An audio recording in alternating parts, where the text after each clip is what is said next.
Hello. Thank you so much for dropping in. This will be a quick video, and I don't have the benefit of a tripod right now because I packed things up for the world of Commodore and they're still out in the car. And the tripod I had here that I thought would be good, it just likes to spit the phone out. So here's the long and the short of it. I'm looking at this keyboard. It's a Chiclet keyboard for a pet, and I believe there was one wire that needed repair, but in looking closely, there are many more that have come out of their sockets and broken. Well, not sockets, but the holes and broken.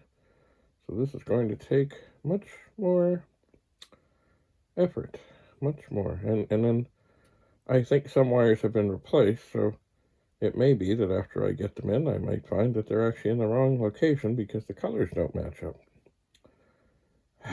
Joy of joy of joys. Anyway, the first step is to turn this over and suck out the solder and the remnants of the broken wires. And then see